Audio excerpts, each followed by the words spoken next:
Good morning बच्चों। पिछले video में आप लोगों ने संज्ञा के विषय में जाना कि संज्ञा किसे कहते हैं। विशेष रूप से ये जानिए कि संज्ञा मतलब नाम। किसी भी नाम को हम संज्ञा कहते हैं, चाहे वो नाम किसी व्यक्ति का हो, किसी वस्तु का हो, जाति का हो, सामान का हो, द्रव्य का हो, गुण हो, भाव हो, स्थान हो। हर चीज़ को हम एक नाम से पुकारते हैं, उसी नाम को हम संज्ञा कहते हैं। तो परिभाषा के रूप में तो है कि किसी भी व्यक्ति, वस्तु, स्थान, द्रव्य आदि के नाम को हम संज्ञा कहते हैं। आज की वीडियो में हम लोग संज्ञा के प्रकार पढ़ेंगे, संज्ञा के भेद पढ़ेंगे कि संज्ञा के कितने भेद हैं या संज्ञा कितने प्रकार के होते हैं। तो बच्चों मैं बता दूं, संज्ञा 5 प्रकार के होते हैं। व्यक्तिवाचक संज्ञा, जातिवाचक संज्ञा, भाववाचक संज्ञा, द्रव्यवाचक संज्ञा और समूहवाचक संज्ञा।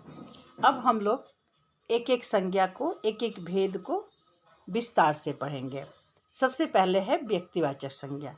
तो हम जानते हैं कि व्यक्तिवाचक संज्ञा किसे कहते हैं। ऊपर के चित्र में व्यक्तिवाचक संज्ञा का नाम और चित्र दोनों ही दिए गए हैं। आप ध्यान से यहाँ देखें और समझने की कोशिश करें। जैसे भारत का चित्र बना हुआ है, लिखा हुआ है भारत। तो भारत क्या है? भारत एक देश का नाम है। यह व्यक्तिवाचक संज्ञा है। क्यों? व्यक्तिवाचक संज्ञा किसी विशेष व्यक्ति का परिचय देता है।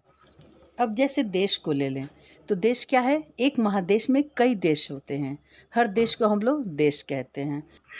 देश कहने से किसी विशेष का, किसी खास का पता नहीं चलता है।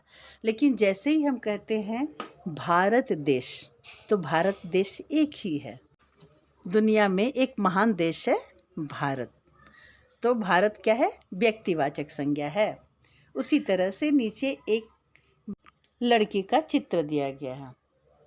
लड़की कई है, जितनी भी लड़कियां हैं सबको हम लोग लड़की ही कहते हैं।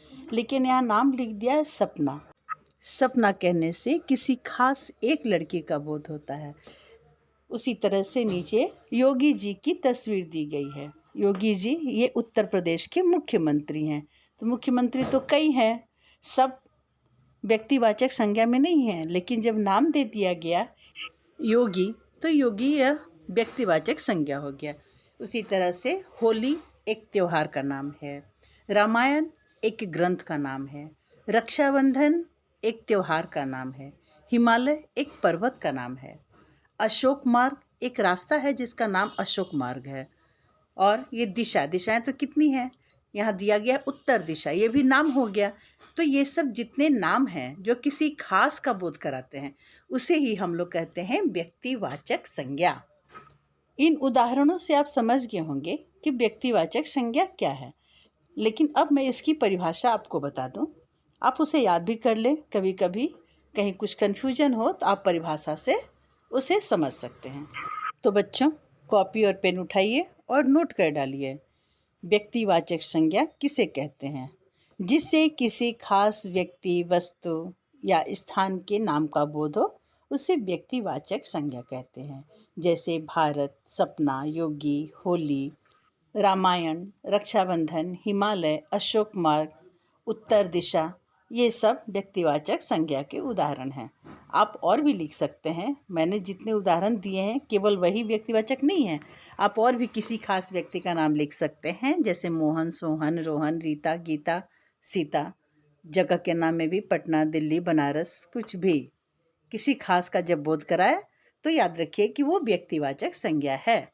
तो बच्चों अगले वीडियो में हम लोग अगला भेद पढ़ेंगे, जातिवाचक संज्ञा, कि जातिवाचक संज्ञा किसे कहते हैं। तो आप जानने के लिए मेरे चैनल को सब्सक्राइब कर दें, लाइक, शेयर और कमेंट कर दें और बेल आइकन को दबाना ना भूलें। मिलते हैं अगले वीडियो में। बाय बच्चों।